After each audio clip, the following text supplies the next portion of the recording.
رمبک کی جنگ اسلامی تاریخ کی وہ عظیم الشان لڑائی ہے جس نے مشرقی روم کی طاقت کو ہمیشہ کے لیے ہلا کر رکھ دیا۔ یہ جنگ خلافت راشدہ کے دوسرے خلیفہ حضرت عمر فاروق کے دور میں سن 636 عیسوی میں لڑی گئی۔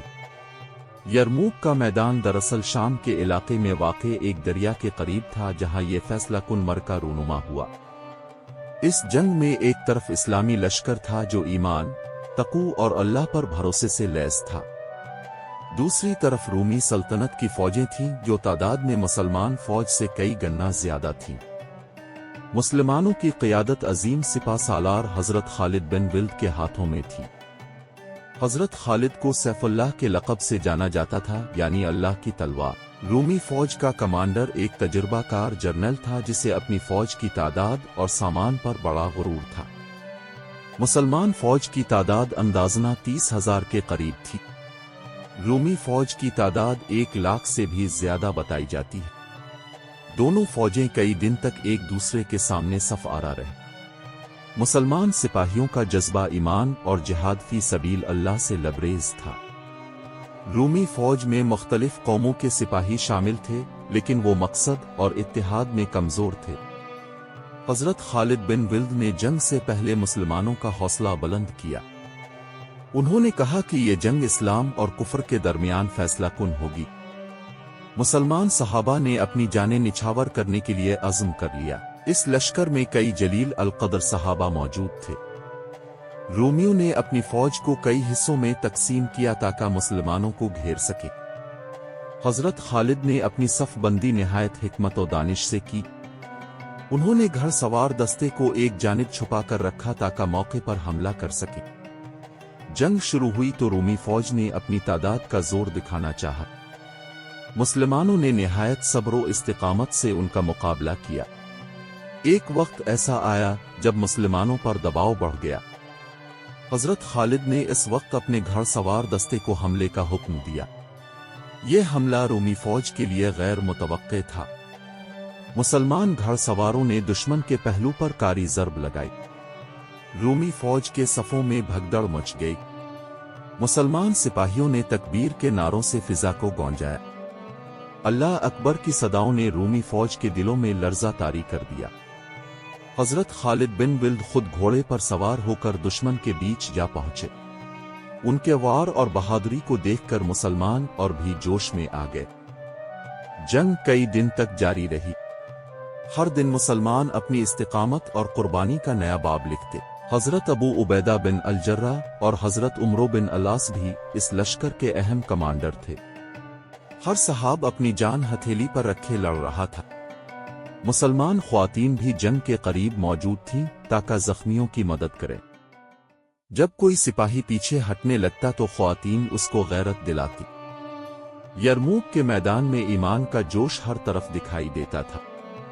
رومی فوج اپنی تعداد کے باوجود حوصلہ ہارنے لگی۔ مسلمانوں کا اتحاد اور مقصدیت ان پر بھاری پڑ گئی۔ رومی فوج کے کئی حصے پسپا ہونے لگے۔ حضرت خالد نے پیچھا کر کے انہیں مزید منتشر کر دیا۔ ایک روز ایسا آیا جب فیصلہ کن فتح مسلمانوں کے نصیب میں لکھی گئی۔ رومی سلطنت کی ہزاروں فوجی مارے گئے، باقی فوجی میدان چھوڑ کر بھاگ گئے۔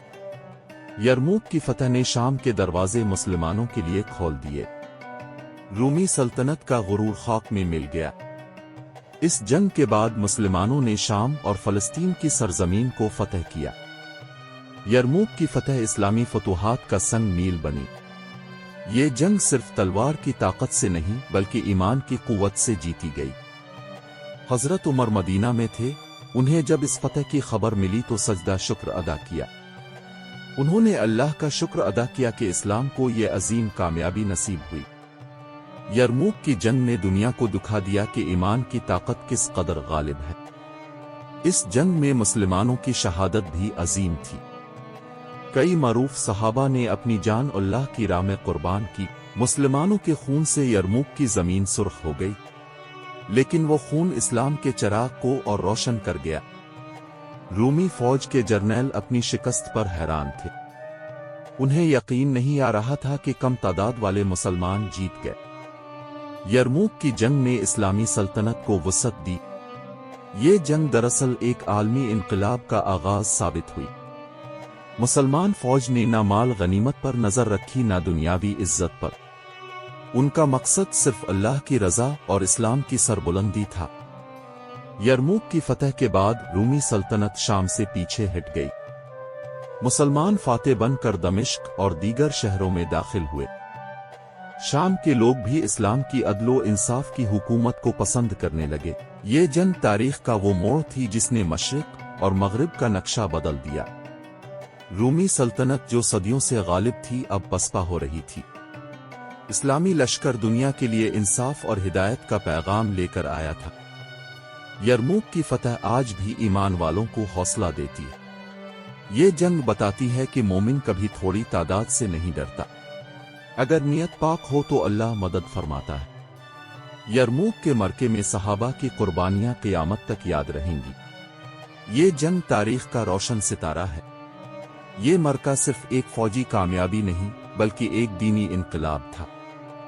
مسلمانوں نے اس کے بعد فتوحات کے سفر کو جاری رکھا۔ شام کے بعد مصر اور عراق بھی اسلام کے زیر نگین آ گئے۔ حضرت خالد بن ولید کی حکمت عملی اس جنگ کی کامیابی کا راز تھی۔ انہوں نے نہایت شجاعت اور عقل سے دشمن کو شکست دی۔ رومی سلطنت کی شکست نے ایران کے راستے بھی مسلمانوں کے لیے کھول دیے۔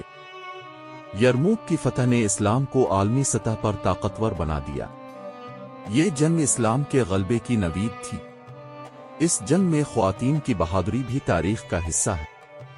انہوں نے زخمیوں کی مرہم پٹی کی اور سپاہیوں کو حوصلہ دیا۔ بعض خواتین نے دشمن کے خلاف ڈٹ کر لڑائی میں حصہ بھی لیا۔ یرموک کی فتح نے دنیا کے مورخین کو حیران کر دیا۔ وہ آج بھی اس جنگ کی تفصیلات کو بیان کرتے ہیں۔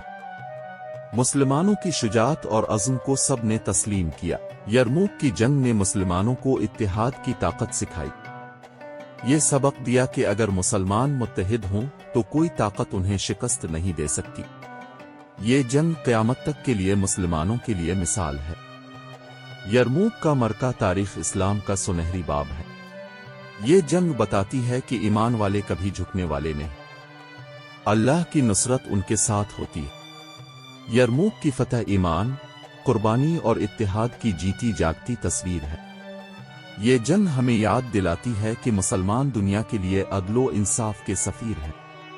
یہ مرکہ دنیا کو اسلام کے عروج کا پیغام دیتا ہے۔ یرموک کی جنگ تاریخ کے صفحات پر ہمیشہ زندہ رہے گی۔ یہ داستان ایمان والوں کے لیے ہدایت کا چراغ ہے۔